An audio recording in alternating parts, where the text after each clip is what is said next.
Grabe, may nag-iwan ng isang basket na tuta sa harap ng ating mansyon. Hello, Pack members! Welcome back to Husky Pack TV. Alam niyo ba na umiyak ang mother natin dahil may nagpaiyak sa kanya? Panoorin niyo na lang yan sa kabilang Facebook page natin. For today's video nga po ay heto, naabutan tayo ni mother na naglalaro-laro dito sa labas at talagang nagkukulitan ang kanya mga apo dito. Hindi lang rin nga ang mga bata ang nagkukulitan, pati na rin yung mga isip bata, kasi tingnan niyo ang dalawa nating kuya, si Kuya Edmar, si Kuya Jomar nyo ay talaga nakipagkulitan at nilabas pa ang mga big bikes nila para lang nga makipagkulitan dito sa mga bata. Napakalalakas rin naman kasi talaga ng trip na mga ito, o diba talagang dahan-dahan tuloy yung pag-big bike nila at nangungulit-ngulit lang sa mga itim. May dinala rin kasi kami dito ang bagong sakayan at hayan nga yung kinukulit nila, kaya naman naglabas din sila ng big bikes nila para kunwari may vroom-vroom rin nga sila. Tuwan-tuwa rin naman si Ate Bibo dyan at si mother nga yung nagko-control pero hindi pa masyadong marunong, kaya naman paikot-ikot lang si Ate Bibo dyan habang kinokontrol ni mother yung car. Sabi ko kung pwede lang magsakay ng doggies dito ay baka napag-eksperimentohan at napagtripan na naman natin ang pack members natin, pero hindi kedi kasi nga mahirap yung upuan niya at baka tumalo lang ating pack members. Swerte pa rin nga mga pack members natin dahil hindi sila pwede dito, dahil kung nagkataon siguradong napagtripan na naman natin sila.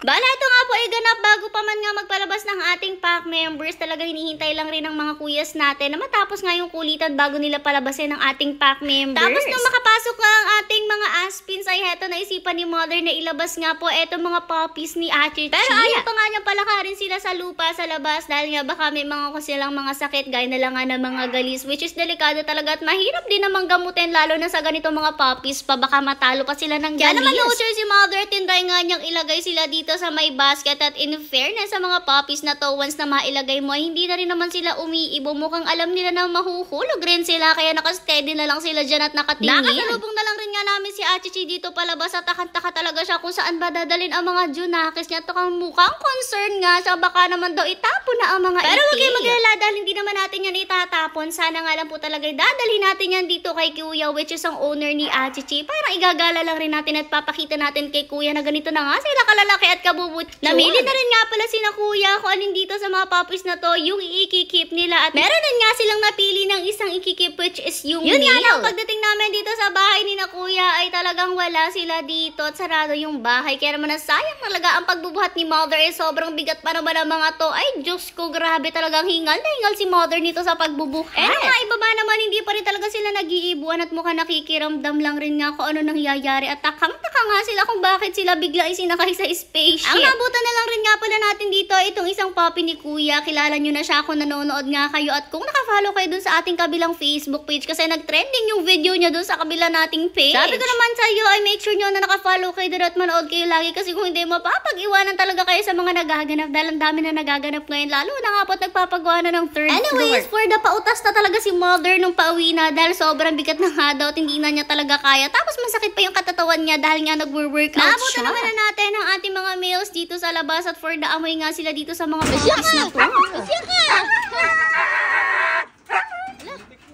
Syempre, sobrang pinagkaguluhan, lalo na nga ng mga hotdog na sunog, pero hindi naman natin pinalapat talaga ang mga puppies sa kanila. Dali-dali na rin nga pumasok si mother dahil talagang hindi na niya kaya, tapos binuhay ko na rin nga pala etong timbangan dahil naisip nga ni mother na timbangin nga daw namin kung gaano ba talaga sila lahat kabigat. Diretso patong na nga ni mother yan dahil di naman kabigatan yung basket, at eto nga ang timbang nila guys, talagang 11 kilos. Diyos ko, sino ba namang hindi malabibigatan dyan? Kaya naman pala si mother hindi na talaga magkaintindihan, butsyog na butsyog rin naman kasi talaga mga puppies na to. Paano ba namang hindi magiging mabigat? Dahil nga pala nasa labas ang mga males natin na hindi pa nga natin sila agad madala sa kubo, at para naman kahit paano makapahinga sila, binaba na nga muna sila dito sa may loob ng mansyon dahil malinis naman dito at laging disinfected. Tawang-tawa nga kami nung time na to dahil hindi talaga sila umiibo. Kung saan sila nilagay ni mother, doon pa rin sila nakapwesto. Siguro nga ay nahilo sila sa padala-dala sa kanila ni mother kanina sa spaceship. Kaya naman hinayaan muna namin sila na tumayaw for a few minutes. After nun ay kinulit-kulit na rin nga ni Skyler etong mga puppies na to dahil alam niyo naman si Skyler, manang-mana sa wawa niya, sobrang mapagmahal din sa mga animals, pati na rin nga itong si Ate Bibo. Yun nga lang, hindi pa talaga marunong si Skyler maging gentle sa animals dahil baby pa nga siya, pero palagi na talaga niyang kinikis yung mga yan at love na love niya. Konting kulitan lang rin naman naganap, tapos after nun ay balik na nga sa pagiging energetic ang mga puppies na to nung makalimutan nga nila yung pagsakay sa spaceship. Tapos nung makapasok na nga ang mga meals natin, ay nilabas na rin naman sila at nakapagpahinga na rin nga ulit sila sa kubo. Sabi nga ni Brother, sa ibang araw na nga lang daw natin dadalhin kapag sure na ando na si Kuya para makita naman niya ang mga puppies nga nitong si Ate.